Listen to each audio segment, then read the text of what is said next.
जय सिया राम दोस्तों, स्वागत है आपका मेरे इस चैनल लड्डू गोपाल के भक्त में। आज की इस वीडियो में मैं आपके साथ शेयर करूंगी भगवान जगन्नाथ की कहानी।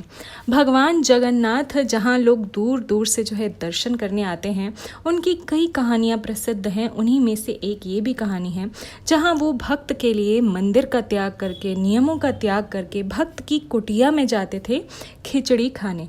जी हाँ, जगन्नाथ भगवान वही हैं जहाँ का भोग आदि इतना प्रसिद्ध है, लेकिन भक्त के भावों को देखते हुए भगवान जो है उसकी खिचड़ी खाने के लिए भी अपने मंदिर का त्याग करके जाते थे। तो चलिए शुरू करते हैं आज की कहानी को।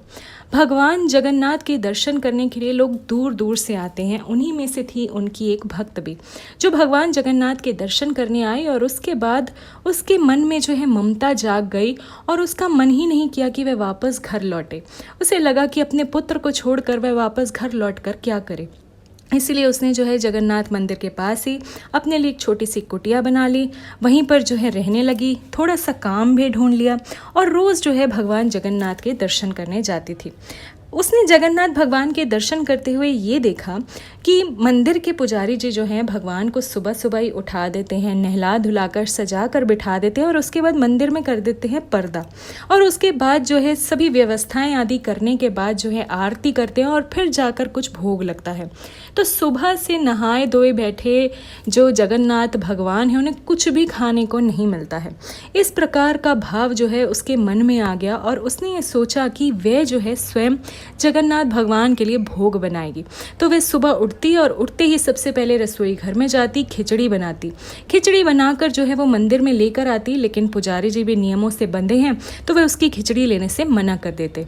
ऐसा बहुत दिनों तक चलता रहा। तब भगवान जगन्नाथ ने देख लिया कि कोई आता है और खिचड़ी लेकर आता है, लेकिन वह खिचड़ी उन तक पहुंचती नहीं है। तो भगवान ने जो है ये निश्चय किया, भगवान जो है स्वयं उसकी कुटिया में चले गए। जैसे ही खिचड़ी बनकर तैयार हुई तो उन्होंने कहा कि मैया देखो, तुम मंदिर जाओगी, मुझ तक खिचड़ी की सुगंध तो आएगी लेकिन खिचड़ी तो मुझ तक आएगी नहीं, तो तुम मुझे यहीं खिला दो। माँ भी बड़े प्यार से जो है पुत्र को खिचड़ी खिलाने लगी। इस प्रकार बड़े दिनों तक चलता रहा। एक दिन जो है वहाँ से गुजरते एक संत ने देखा कि एक स्त्री जो है सुबह उठते ही खिचड़ी बनाती है और उसकी खिचड़ी खाने के लिए स्वयं जगन्नाथ भगवान जो है वो चलकर आते हैं। लेकिन वो स्त्री जो है वो सुबह उठते ही खिचड़ी बनाती है, वो न स्नान करती है, न रसोई घर को स्वच्छ करती है, वो कोई नियम आदि नहीं जानती है। तब भगवान के जाने के बाद उस संत ने उस स्त्री से कहा कि तुम ये जो है ना गलत कर रही हो, तुम्हें जो है स्नान करना चाहिए, फिर जो है रसोई को साफ करना चाहिए। तो वह स्त्री कहती है मैं कोई नियम नहीं जानती हूँ, कल सुबह में फिर जब उठूंगी तब आप मुझे नियम बताइएगा।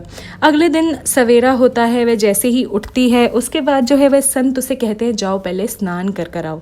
जैसे ही वो स्नान करने जाती है जगन्नाथ भगवान वहाँ आ जाते हैं। वो पूछते हैं मैया कहाँ है, खिचड़ी कहाँ है। तब संत कहते हैं कि आपकी मैया भी स्नान करने गई है, उसके बाद ही खिचड़ी बनेगी। प्रभु चले जाते हैं। उसके बाद जो है संत उस स्त्री को कहते हैं अब स्नान हो गया तो जाओ पहले रसोई घर को साफ करो।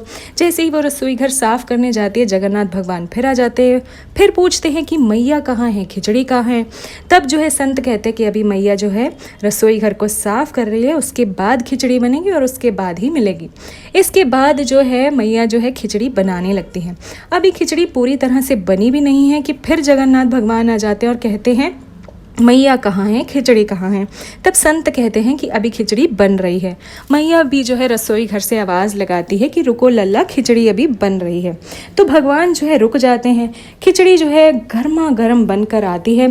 तो भगवान जो है पहले ही उन्हें बड़ा विलम्ब हो चुका है तो वो गरम गरम खिचड़ी ही जो है अपने मुंह में डाल लेते हैं। अभी थोड़ी सी ही खिचड़ी खाई होती है, मुंह पूरा लाल हो जाता है कि उन्हें मंदिर की घंटी सुनाई दे जाती है कि आरती का समय हो गया है। तो जगन्नाथ भगवान जो है आधी ही खिचड़ी छोड़कर फटाफट भागकर जो है मंदिर में जाकर बैठ जाते हैं। जैसे ही पुजारी जी जो है मंदिर के पर्दे हटाते हैं, आरती करने लगते हैं तो देखते हैं कि जगन्नाथ भगवान का जो मुंह है वो बिल्कुल लाल पड़ा है और उनके मुंह के आसपास जो है खिचड़ी पूरी तरह से फैली हुई है। आरती इत्यादि सब समाप्त करने के बाद जो है पुजारी जी जगन्नाथ भगवान से पूछते हैं कि प्रभु ये खिचड़ी कहाँ से आई। तब जगन्नाथ जी कहते हैं कि तुम्हें वो स्त्री याद है जो रोज़ मेरे लिए खिचड़ी लाती थी? तुम तो उसे मुझे खाने नहीं देते थे, तो मैं स्वयं ही उसके घर चला जाता था। लेकिन आज एक संत ने बहुत परेशान किया। मेरी मैया को कह रहा है कभी स्नान करो, कभी रसोई घर साफ करो। जाओ जाकर उस संत को कहो कि वो मेरी मैया को नियमों में ना बांधे, मुझे तो सुबह सुबह ही खिचड़ी खानी है। प्रभु की आज्ञा मानकर पुजारी जी जो है संत के पास जाते हैं और उसे कहते हैं कि आप नियमों का जो पालन है वो स्त्री से ना कराएं, प्रभु जो है नाराज़ हो रहे हैं। तब संत कहते हैं वह तो जानते हैं कि भगवान जो है वो केवल भाव के भूखे हैं। उन्होंने पहले ही देख लिया था कि प्रभु को तो इस बात से कोई फ़र्क ही नहीं पड़ा, नियमों आदि को तो वो मान ही नहीं रहे हैं। वे तो केवल प्रभु दर्शन के लिए वहाँ पर बैठे थे। बार बार प्रभु की लीला हो रही थी, वे आ रहे थे, जा रहे थे, आ रहे थे, जा रहे थे।